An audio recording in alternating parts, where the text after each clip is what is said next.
ബീഹാർ തെരഞ്ഞെടുപ്പിൻ്റെ പ്രചരണ രംഗം ചൂടുപിടിച്ചു കഴിഞ്ഞു. നരേന്ദ്രമോദി സമസ്തിപൂരിൽ ഒരു തെരഞ്ഞെടുപ്പ് റാലിയെ അഭിസംബോധന ചെയ്തു. അദ്ദേഹത്തിൻ്റെ പ്രചരണ പരിപാടികൾക്ക് തുടക്കമിട്ടു. ബീഹാർ നിയമസഭാ തെരഞ്ഞെടുപ്പിനുള്ള NDA പ്രചരണം അങ്ങനെ ശക്തമായി തുടരുകയാണ്. അതിൽ ഇന്ന് പ്രധാനമന്ത്രി പ്രധാനമായും ഉയർത്തിയത് സോഷ്യലിസ്റ്റ് ഐക്കൺ ജൻ നായക് കർപ്പൂരി താക്കൂറിൻ്റെ പാരമ്പര്യമാണ്.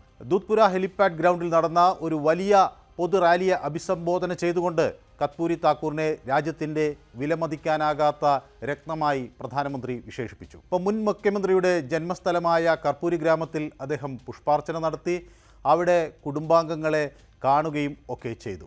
അപ്പോൾ അദ്ദേഹത്തിൻ്റെ കുടുംബാംഗങ്ങളെ കണ്ട ആ സംഭവമൊക്കെ ഒരു രാഷ്ട്രീയ ചർച്ചാ വിഷയമായി മാറിയിരിക്കുകയാണ്. ഇതിനെതിരെ കോൺഗ്രസ് ശക്തമായി രംഗത്ത് വരികയും ചെയ്യുന്നുണ്ട്. അപ്പോൾ കർപ്പൂരി താക്കൂറിനെ മുൻനിർത്തിയുള്ള ഒരു തെരഞ്ഞെടുപ്പ് പ്രചരണമാണ് BJP തുടക്കം കുറിച്ചിട്ടുള്ളത്. കർപ്പൂരി താക്കൂർ 1970 ഡിസംബർ മുതൽ 1971 ജൂൺ വരെ, അതോടൊപ്പം 1977 ജൂൺ മുതൽ 79 ഏപ്രിൽ വരെയും ബീഹാറിൻ്റെ മുഖ്യമന്ത്രിയായി വ്യക്തിയാണ്. 2 തവണ മുഖ്യമന്ത്രിയായി അങ്ങനെ സേവനമനുഷ്ഠിക്കുകയും ചെയ്തിട്ടുണ്ട്. ലാലു പ്രസാദ് യാദവ്, രാംവിലാസ് പാസ്വാൻ, ദേവേന്ദ്ര പ്രസാദ് യാദവ്, നിതീഷ് കുമാർ തുടങ്ങിയ പ്രമുഖരുടെയൊക്കെ ഒരു ഉപദേഷ്ടാവ്, വഴികാട്ടിയായിരുന്നു കർപ്പൂരി താക്കൂർ എന്ന കാര്യം എല്ലാവർക്കും വ്യക്തമാണ്.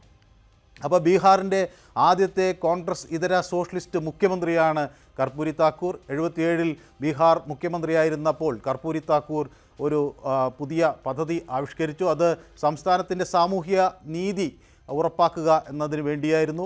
ആ ഒരു സമീപനത്തിൽ മാറ്റം വരുത്തുക എന്നതിന് വേണ്ടിയായിരുന്നു. അതൊരു വലിയ നാഴികക്കല്ലായ സംവരണ നയമായി മാറുകയും ചെയ്തു. അപ്പോൾ വിദ്യാഭ്യാസം, സർക്കാർ ജോലികൾ, പൊതുസേവനങ്ങൾ എന്നിവയിലേക്ക് ന്യായമായ പ്രവേശനം നേടാൻ ഈ പിന്നോക്കാവസ്ഥയിൽ നിൽക്കുന്ന സമൂഹങ്ങളെ അദ്ദേഹം സഹായിച്ചു.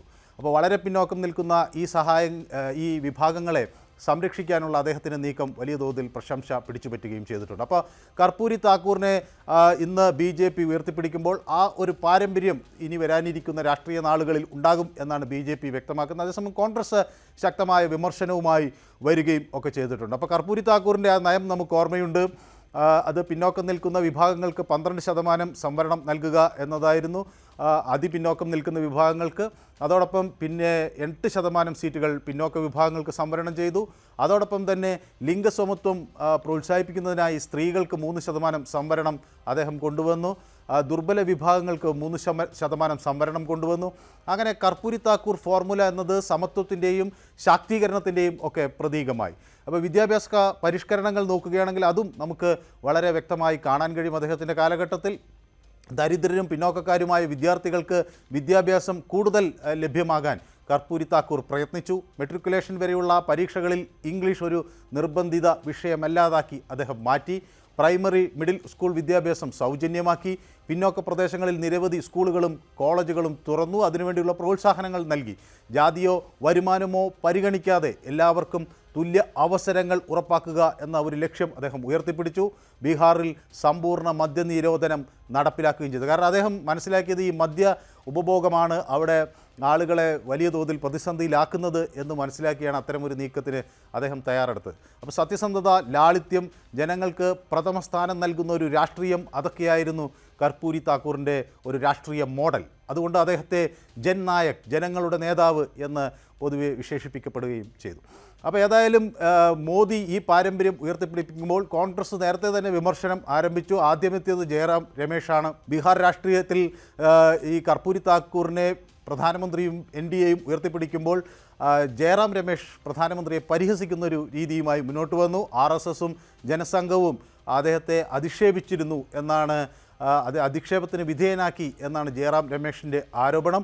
പ്രധാനമന്ത്രിയുടെ സംസ്ഥാന സന്ദർശന വേളയിൽ അദ്ദേഹം 3 ചോദ്യങ്ങൾ ഉന്നയിക്കുന്നു. അതിലൊന്ന് 1979 ഏപ്രിലിൽ അന്നത്തെ മുഖ്യമന്ത്രി OBCകൾക്ക് സംവരണം ഏർപ്പെടുത്തിയപ്പോൾ ജനസംഘം ബീഹാറിൽ കർപ്പൂരി താക്കൂറിൻ്റെ സർക്കാരിനെ താഴെയിറക്കി എന്നതാണ് അദ്ദേഹത്തിൻ്റെ ആദ്യത്തെ ആരോപണം. അതൊരു വസ്തുതയല്ലേ എന്ന് ജയറാം രമേശ് ചോദിക്കുന്നു. അന്ന് RSSും ജനസംഘം നേതാക്കളും ഏറ്റവും മോശമായ അധിക്ഷേപത്തിന് കർപ്പൂരി താക്കൂറിനെ വിധേയനാക്കിയില്ലേ എന്ന് അദ്ദേഹം ചോദിക്കുന്നു. അതോടൊപ്പം 2024 ഏപ്രിൽ 28-ന് ജാതി സെൻസസ് ആവശ്യപ്പെട്ടവരെ നഗര നക്സലൈറ്റുകൾ എന്ന് വിളിച്ച് പരിഹസിച്ച കാര്യം ജയറാം രമേശ് ഓർമ്മിപ്പിക്കുന്നു. അപ്പോൾ പാർലമെൻറ്റിലും സുപ്രീം കോടതിയിലും ഒക്കെ മോദി സർക്കാർ ജാതി സെൻസസ് നടത്താൻ വിസമ്മതിച്ചു, ജാതി സെൻസസ് നിരസിച്ചു. ഇതൊക്കെ ഒരു വസ്തുതയല്ലേ?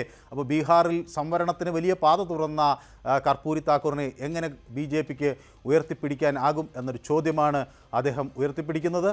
ഏതായാലും ബീഹാറിലെ പട്ടികജാതി, പട്ടികവർഗ, OBC, EBC വിഭാഗങ്ങൾക്ക് 65% സംവരണം വേണം എന്നൊരു നിലപാടിന് ഇന്ത്യൻ ഭരണഘടന പ്രകാരം സംരക്ഷണം നൽകാൻ BJP സർക്കാർ, NDA സർക്കാർ ഒന്നും ചെയ്തില്ല എന്നൊരാക്ഷേപം കൂടി ജയറാം രമേശ് മുന്നോട്ട് വയ്ക്കുകയാണ്.